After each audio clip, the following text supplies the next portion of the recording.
Thank you, Speaker. My question is for the Acting Premier. Last Thursday, 100,000 students in Ontario walked out to protest the proposed deep cuts to our education system by this regressive Conservative government.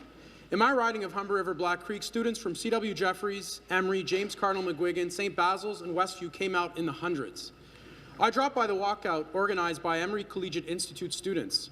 A senior student approached me and shared his worries about the cuts to post-secondary education.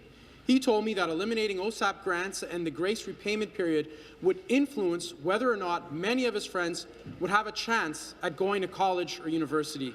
He wants to know how exactly these cuts will help him and his friends get a world-class education.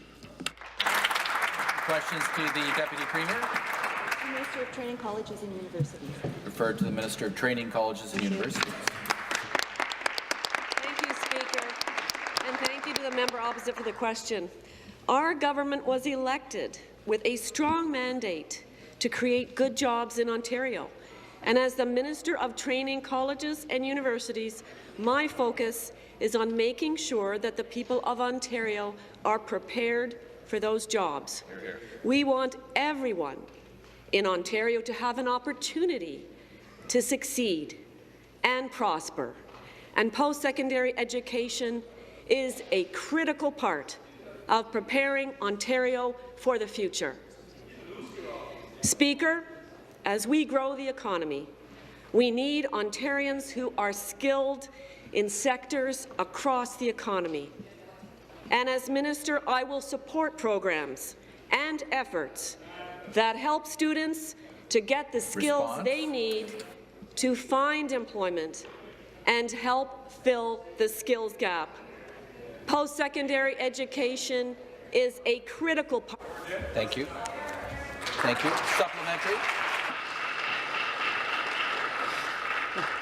Speaker, this government is doing the exact opposite of what the minister is saying, but thousands of educators and people who care deeply about public education gathered on the front lawn of Queen's Park this past Saturday to protest this government's disastrous plan to balloon classroom sizes and eliminate thousands of teaching jobs within the next 4 years. Tell me how removing math teachers from our schools is going to improve math scores in this province. Minister. To the Minister of Education. Referred to the Minister of Education. Thank you very much, Mr. Speaker. And it's my pleasure to stand up and speak to the issue at hand, because, again, no teacher is going to lose their job involuntarily. I cannot stress that enough.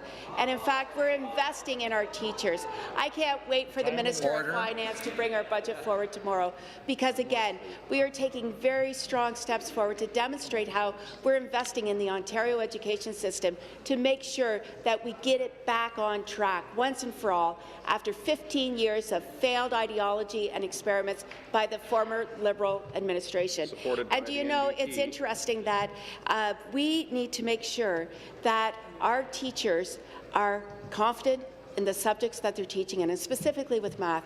We're rolling in a curriculum over 4 years. We're going to be working with our education partners to make sure we get it right. And most importantly, any teacher who wants to improve themselves and are interested in taking an additional qualification math course, we will invest in that teacher because we want the best in front of our students. Thank you very much. Thank you.